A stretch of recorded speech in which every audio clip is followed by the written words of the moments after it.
I think that engineering and every other college should make every effort,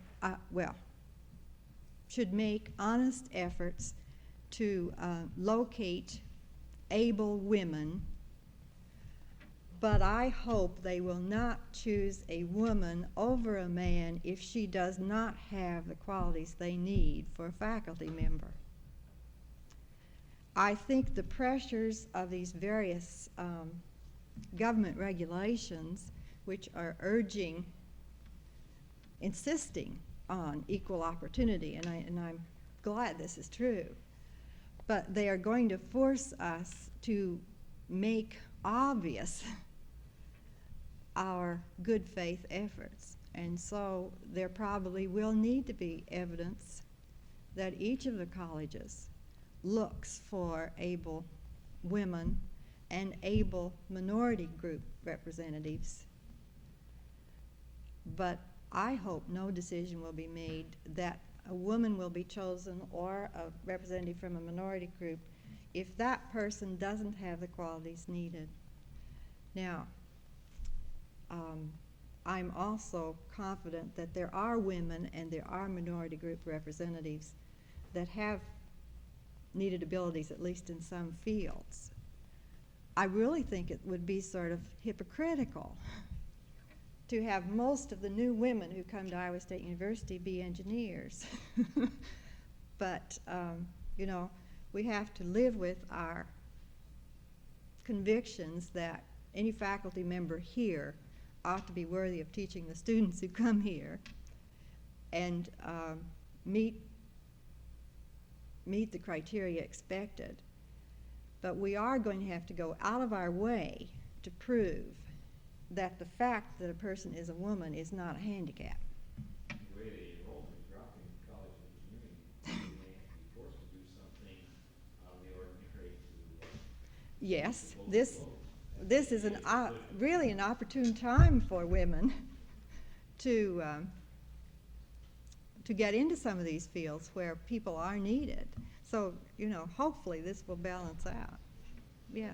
College of Home Economics, are they gearing programs now more acceptable to encouraging men to? For years, really. You know, this is an example. I expect engineering could say the same kind of thing maybe about appealing to women that home economics can say about appealing to men. You know, you can be a voice crying in the wilderness, but until the wilderness tunes in, not too much happens. But there are things happening in our society today which, fortunately, frees men and women to choose areas of interest. I can't help but tell you, last summer, a year ago, I was walking behind a couple of boys on my way to McKay by Christian Peterson's little fountain, you know. Yes, we call it a fountain, but not a fountain to the extent that the one here at the Union is. And these two boys were talking, and the one said, "You're not going to go through McKay." And the other one said, "Yes, I always walk through there." Well, you could tell this second boy, well, his friend was, so he would, but he didn't much like the idea. Home economics has been trying to encourage men to go in particularly certain fields for a number of years. And the most men now are in applied art and institution management. And then at the graduate level, also child development and nutrition. But, you know, I expect this freeing of associating so many things that really don't need to be called masculine or feminine, but rather what does the individual have the ability to do and is interested in. I think there'll be more men in home economics and more women in engineering. The answer to offer one, what I'm about to ask will call for an individual opinion, obviously. Sure. It does seem to me that, to some extent, the College of Home Economics has operated, at least in my tenure here,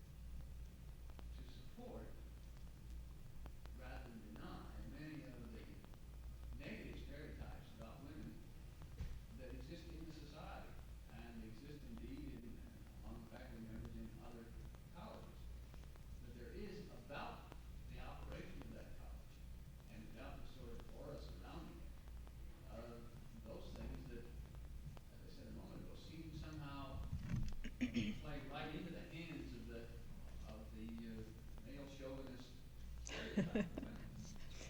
I Um, wonder if any consideration is being given in terms of the operation of the college to try and break down that image that is being Now, projected. let me respond a little bit, then ask you to elaborate a bit. One of my responses here would be to relate back to this example of the study where the students said the woman faculty member was less authoritative, less effective in instruction than the man.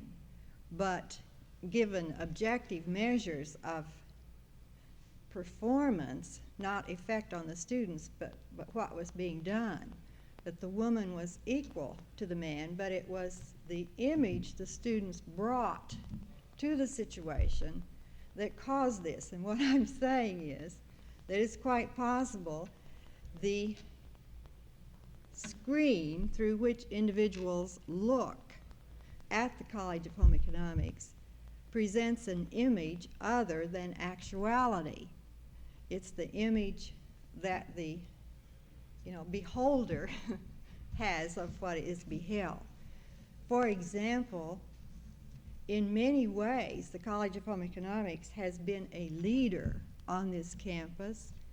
The first honors programs for students were in the College of Home Economics, and only after this honors program had operated in the College of Home Economics for some time did the university establish an honors program. The first exploring with computer schedules was done at the insistence of home economics, and I don't know to whom I'm talking, but I believe that you'll find that I'd like some illustrations of what you think is the image of home economics. Come to mind. For example, the operation of home economics tea room and the wide publicity of that throughout the university.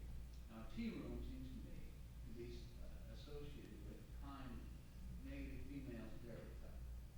Furthermore, my own experience on the faculty council and the representatives from the College of Home Economics role on that council, which is best described, I guess, by the word passive, totally passive. Now, they are among, and have been traditionally, among the few female members of the council. Now, we have more members from S&H primarily, are female now, but those are two examples in what, two different areas. Now, the tea room, this is names. I hadn't thought about the name tea room. The institution management tea room is very close, is an integral part of the instruction in institution management and operates only as a laboratory for instruction in food service. The name tea room does sound sort of feminine. I hadn't thought about it.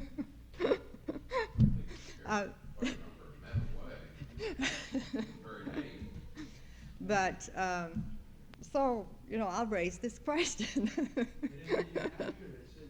It's not a tea room, really. It's, I'm not quite sure what it is, but it serves lunches. Now, I think your point about passivity, if there is such a word, this might very well be true, and is part of what I'm saying, that home economics may be have some of the characteristics of a field that have traditionally been associated with women. As a field not quite being so aggressive.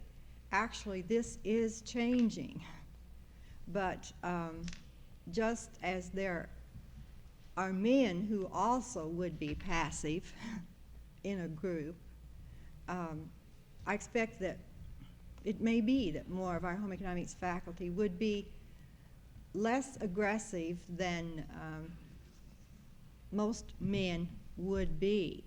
But this is a part of that stereotype which they have grown up with, and I have too, all of us have, And I know how shocking it is when I'm on a committee, and usually that means if it's not a home economics committee, I'm the only woman. I grew up in a neighborhood of boys. You know, I learned to play tennis, and I learned, it was kind of a shock when my mother informed me at age 12 or 13 that I really shouldn't wrestle with the boys, you know. I grew up debating, working with the boys, and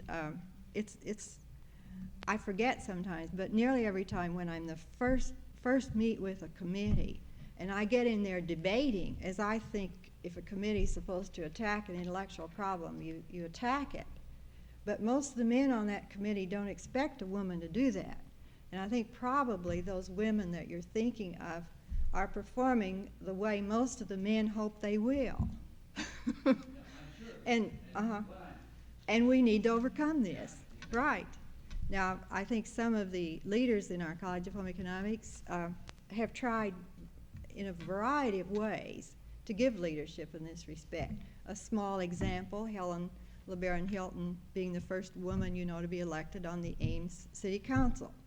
I'm sure she did this because she wanted to serve, but also because she thought home economics ought to be an example of women accepting civic responsibility. You know, but it takes years, it really does, to bring about change. Yeah, I don't, you know, reject what you're saying. It's a challenge. Right. Other questions or comments? You have been wonderful. Thank you very much.